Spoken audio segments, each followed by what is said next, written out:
तो चलिए बुलेटिन की शुरुआत करेंगे। सबसे पहले बात नेशनल हेराल्ड केस की, जिसमें सोनिया गांधी से ईडी की पूछताछ हुई। सोनिया से ईडी की पूछताछ के विरोध में आज कांग्रेस ने प्रदर्शन किया।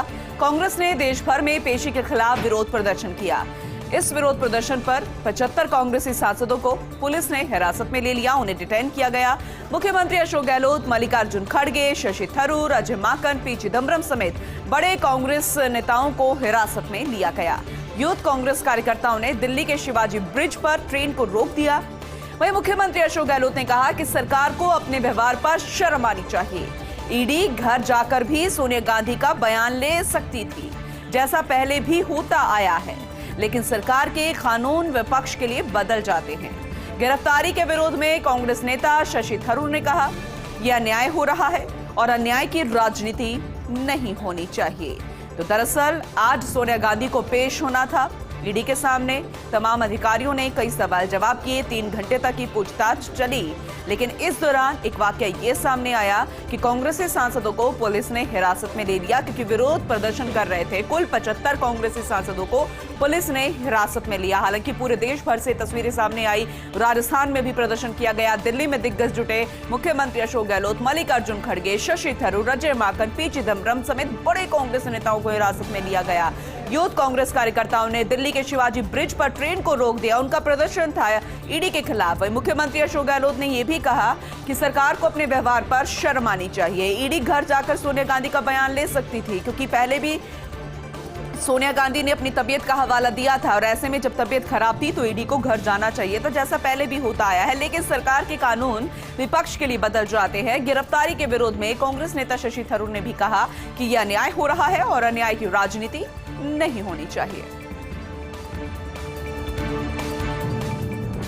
मुख्यमंत्री अशोक गहलोत का केंद्र सरकार पर निशाना। सोनिया गांधी से ईडी की पूछताछ को लेकर निशाना साधा गया। उन्होंने कहा कि सरकार को इतनी भी शर्म नहीं आती है। आप किस महिला से किस रूप में व्यवहार कर रहे हैं? ईडी वाले उनके घर जाकर बयान ले सकते थे। कई बार घर जाते हैं, बयान लिया जाते हैं। मोतीलाल वोरा जी के बयान घर जाकर ही लिए गए थे, पर उनका रवैया बहुत ही निम्न स्तर का है। उनको चिंता ही नहीं है कि देश क्या सोच रहा होगा। ये जो इनका टारगेट है विपक्ष, पहले कांग्रेस मुक्त भारत की बात करते थे, अब इनकी मंशा है विपक्ष मुक्त भारत बने। किस देश में ये देश जा रहा है, हर देशवासी को चिंता होनी चाहिए। बेरोजगारी है, महंगाई है, आर्थिक स्थिति डामाडोल है, 80 रुपए क्रॉस कर गया है डॉलर। ये चिंता का विषय होना चाहिए। जो चुनौतियां देश के सामने हैं, डोकलाम की है या फिर कोई और है, पूरे विपक्ष को बुलाकर बातचीत करनी चाहिए। दुश्मन होते नहीं है राजनीति में, और ना ही होने चाहिए, पर ये विपक्ष को दुश्मन मानते हैं। आज अगर ये होते हमारी जगह तो आग लगा देते, तोड़फोड़ कर देते। इनकी फितरत ये है, और अब जब ये सत्ता में है, सरकार में है, तब भी ये बिल्कुल गलत कर रहे हैं। आखिर एन वक्त पर क्यों बदल गया एयरलिफ्ट का फैसला, ये सवाल खड़ा हो रहा है। दरअसल भरतपुर प्रकरण में झुलसे संत की दिल्ली शिफ्टिंग से जुड़ा ये पूरा मामला है। पहले संत को एयरलिफ्ट से भेजने का प्लान किया गया था, लेकिन फिर पता चला कि इस प्रक्रिया में भी 3 से 5 घंटे लगेंगे। साथ ही एयरलिफ्ट करने की प्रक्रिया में 3 बार हटाना पड़ेगा वेंटिलेटर। इसके बाद सड़क मार्ग से ग्रीन कॉरिडोर बनाकर भेजने जाने पर मंथन हुआ, और इसलिए ये फैसला बदला गया एन वक्त पर। पता चला कि इस प्रक्रिया से 4 से 5 घंटे में अस्पताल पहुंचा जा सकता है। इस प्रक्रिया में अच्छी बात यह दिखी कि एक बार भी हटाना नहीं पड़ेगा वेंटिलेटर। ऐसे में चिकित्सकों के राय मशवरे के बाद सड़क मार्ग से शिफ्टिंग तय हो गई। अब दिल्ली के सफदरजंग अस्पताल में संत विजयदास का इलाज शुरू हो चुका है। राजस्थान फाउंडेशन कमिश्नर धीरज श्रीवास्तव, पीआरसी शुभ्रा सिंह अस्पताल पहुंची। भरतपुर सांसद रंजीता कोहली ने अस्पताल जाकर संत की कुशलक्षेम भी जानी। बीपीसीएल के अजब गजब आदेश। दरअसल पेटीएम, फोन पे सहित अन्य डिजिटल भुगतान पर रोक लग गई है। अब बीपीसीएल पेट्रोल पंप्स पर सिर्फ यूफिल, हेलो, बीपीसीएल ऐप से ही डिजिटल भुगतान हो सकेगा। यूफिल खुद बीपीसीएल ने तैयार किया है। ये उनका अपना डिजिटल भुगतान प्लेटफॉर्म है। बीपीसीएल ने अपने सभी डीलर्स को सर्कुलर जारी कर दिया है। प्रतिदिन कम से कम 100 ट्रांजैक्शन या 20 ट्रांजैक्शन प्रति डीएसएम का लक्ष्य है। डीलर से सुबह शाम के पीक आवर्स के सीसीटीवी फुटेज से मॉनिटरिंग की जाएगी। प्रचलित माध्यमों पर रोक से गिर सकती है बीपीसीएल की आय। बीपीसीएल पंप्स के उपभोक्ताओं में भी कमी आने का अंदेशा अब जताया जा रहा है। इस फैसले के बाद पेट्रोलियम एसोसिएशन ऑफ राजस्थान के अध्यक्ष कार्तिकेय गौड़ ने इन आदेशों को अव्यवहारिक बताया है। हालांकि मंशा ये है कि इस फैसले के बाद गिरावट आ सकती है, लेकिन देखना होगा कि आने वाले समय में क्या नतीजे निकलते हैं। संस्कृत विश्वविद्यालय के कुलपति का ड्राइवर विमलेश कुमार चौबे निलंबित किया गया है। दरअसल जगतगुरु रामानंदाचार्य राजस्थान संस्कृत विश्वविद्यालय का ये मामला है। चौबे ने पिछले दिनों राज्यपाल कलराज मिश्र से शिकायत की थी। विश्वविद्यालय कुलपति अनुला मौर्य द्वारा प्रताड़ित किए जाने की शिकायत थी। पुरोहित ब्राह्मण होने के बावजूद मांसाहार के झूठे बर्तन धुलवाने, घर के अन्य कार्य करवाने का आरोप लगा था और इस बीच विश्वविद्यालय प्रबंधन ने चौबे के खिलाफ कार्रवाई शुरू की और आज कुलसचिव राजधर मिश्र ने निलंबन के आदेश जारी कर दिए हैं। आगे बढ़ेंगे। दरअसल आज दोपहर की 3 शहरों की हवाई सेवाएं बाधित कर दी गई है। स्पाइस जेट एयरलाइन की आज 3 फ्लाइट्स रद्द की गई हैं। जयपुर एयरपोर्ट पर लगातार गड़बड़ाया हुआ है स्पाइस जेट का संचालन। सुबह 11:20 पर देहरादून जाने वाली फ्लाइट SG 2966 रद्द की गई। दोपहर 2:25 पर वाराणसी जाने वाली फ्लाइट भी रद्द की गई। ये थी SG 3261। शाम 5:40 पर अमृतसर जाने वाली फ्लाइट SG 3759 भी रद्द की गई। एयरलाइन द्वारा रद्द के पीछे संचालन कारण बताए जा रहे हैं। हालांकि यात्री भार की कमी फ्लाइट रद्द का मुख्य कारण है। इन दिनों जयपुर एयरपोर्ट पर यात्री भार की काफी कमी भी नजर आ रही है। स्पाइस जेट एयरलाइन की आज 3 फ्लाइट्स रद्द की गई। 3 शहरों की हवाई सेवाएं बाधित हुई है। जयपुर एयरपोर्ट पर लगातार स्पाइस जेट का संचालन गड़बड़ाया हुआ है।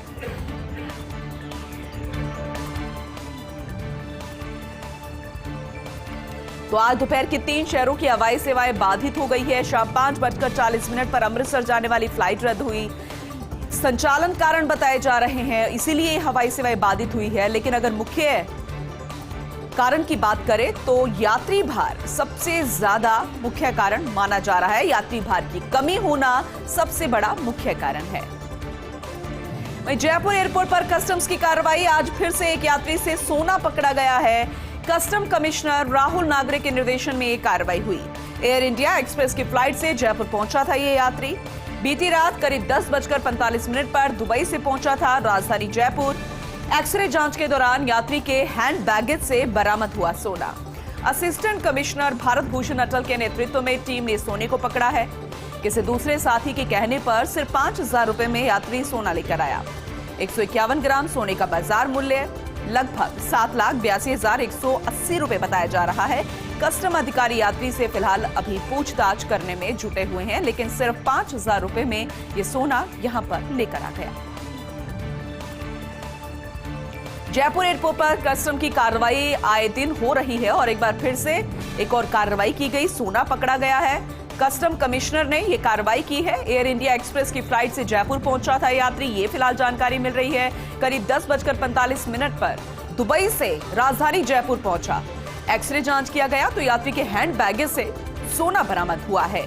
भारत भूषण जो कि असिस्टेंट कमिश्नर है, उनके नेतृत्व में ही टीम ने इस सोने को पकड़ा है। किसी दूसरे साथी के कहने पर सिर्फ 5,000 रुपए में ही यात्री सोने को लेकर आ गया। 151 ग्राम सोने का बाजार मूल्य लगभग 8 लाख के करीब बताया जा रहा है। कस्टम अधिकारी अब यात्री से पूछताछ करने में जुटे हुए हैं कि इससे पहले भी क्या उसने सिर्फ महज चंद रुपयों की खातिर इस तरीके की कार्रवाई एक्शन उसने किया है, क्योंकि अब जो उसने एक्शन लिया था उस पर एक बहुत बड़ा एक्शन उस पर हो गया है। एक बड़ी कार्रवाई कस्टम्स के अधिकारियों ने उस पर कर दी है और फिलहाल ये बड़ी खबर, बड़ी जानकारी एयरपोर्ट से सामने आई। आए दिन इस तरीके की कार्रवाई कस्टम्स के अधिकारी जो है वो करते हुए नजर आ रहे हैं और एकदम से कस्टम जो है वो एक्टिव मोड पर आ गया है एयरपोर्ट पर, क्योंकि यात्री कभी सोना लेकर आते हैं तो कभी ज्वेलरी लेकर आते हैं, जिसका कोई भी सीधा जवाब उनके पास नहीं होता है और छिपाकर इस तरीके से सोने को लेकर आते हैं। और एक ऐसा ही मामला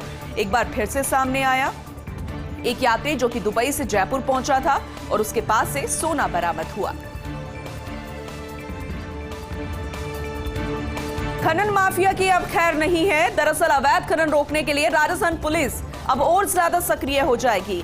अवैध खनन के लिए पहले से बनी हुई है एसआईटी। अब एडीजी लॉ एंड ऑर्डर हवा सिंह घुमरिया को बनाया गया है इसका नोडल अधिकारी। डीजीपी एमएल लाठर ने इसके निर्देश दिए हैं।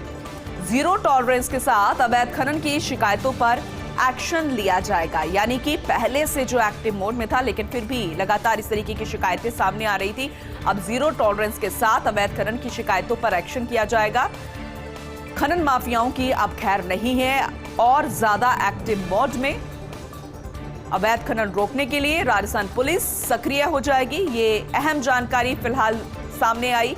एसआईटी तो अवैध खनन को लेकर पहले से बनी हुई थी, लेकिन एडीजी लॉ एंड ऑर्डर हवा सिंह घुमरिया को इसका नोडल अधिकारी बनाया गया है।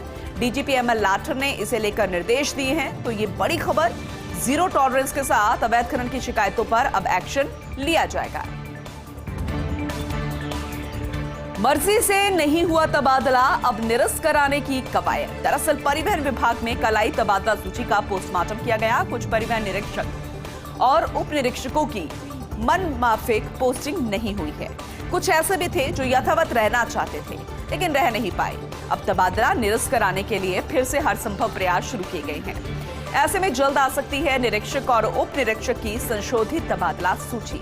ये जानकारी फिलहाल मिल रही है। कल ही तबादला सूची आई थी, लेकिन मनमाफिक जो उन्हें पोस्टिंग नहीं मिली है उस पर एक बार फिर से विचार विमर्श। ऐसे में जल्द आ सकती है निरीक्षक और उप निरीक्षक की संशोधित तबादला सूची।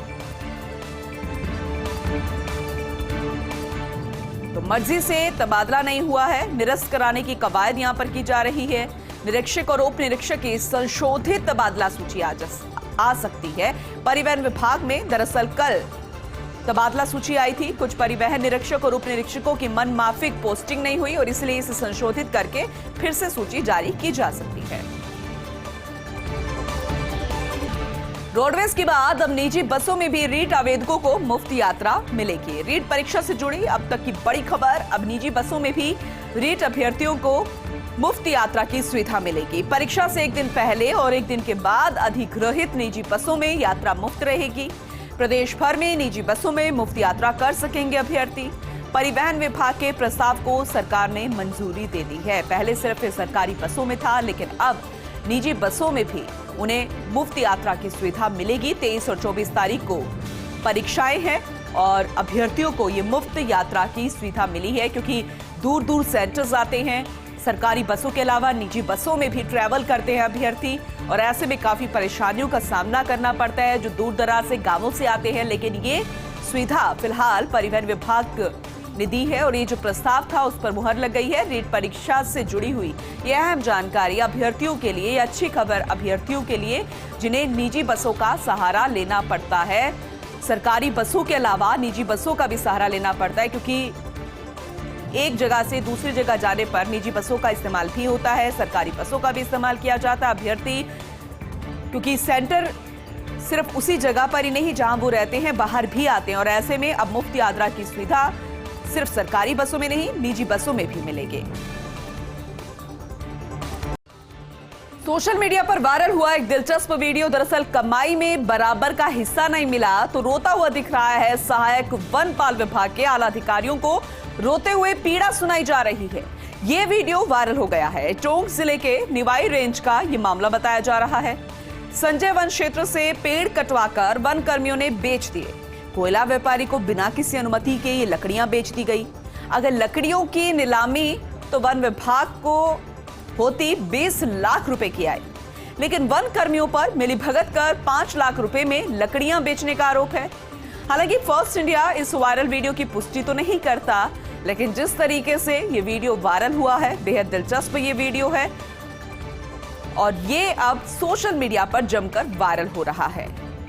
तो कमाई में बराबर हिस्सा ना मिलने पर विभाग के अधिकारियों को एक अधिकारी अपनी पीड़ा सुना रहा है। हालांकि फर्स्ट इंडिया इस वायरल वीडियो की पुष्टि नहीं करता।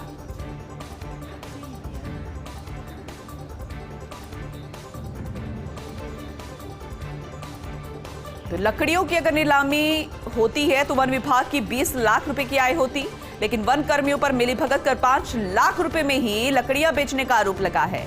हालांकि ये वीडियो सोशल मीडिया पर जमकर वायरल किया जा रहा है। इधर से उधर अब ये वीडियो वायरल हो रहा है क्योंकि अधिकारियों से जुड़ा हुआ ये पूरा मामला है। लेकिन फिलहाल फर्स्ट इंडिया इस वायरल वीडियो की पुष्टि नहीं करता। भारत में बन जाएंगे श्रीलंका जैसे हालात, पीसीसी चीफ गोविंद सिंह डोटासरा की बड़ी टिप्पणी आई है। प्रदर्शन के दौरान गोविंद सिंह डोटासरा ने कहा कि अगर सोनिया गांधी और राहुल गांधी की गिरेबा पर डाला हाथ तो इस देश में श्रीलंका की तरह जन आंदोलन किया जाएगा, फिर केंद्र सरकार को देश छोड़कर भागना पड़ेगा। ये बहुत बड़ा बयान दिया है। श्रीलंका की स्थिति कैसी है वो हर कोई जानता है। जिस तरीके से वहां से खबरें सामने आई, वहां का राष्ट्रपति छोड़कर भाग गया, प्रदर्शनकारियों ने कैसे राष्ट्रपति भवन में घुसकर, प्रधानमंत्री भवन में घुसकर उत्पात मचाया। तो ऐसे में पीसीसी चीफ गोविंद सिंह डोटासरा ने बहुत बड़ी बात बोली है। उन्होंने कहा कि अगर सोनिया गांधी और राहुल गांधी की गिरबा पर किसी ने हाथ डाला तो इस देश में श्रीलंका की तरह जन आंदोलन किया जाएगा, फिर केंद्र सरकार को देश छोड़कर भागना पड़ेगा, जैसे कि श्रीलंका में हुआ है। और श्रीलंका जैसे हालात अब भारत में बनते जा रहे हैं। ये बड़ा बयान फिलहाल पीसीसी चीफ गोविंद सिंह डोटासरा की तरफ से दिया गया।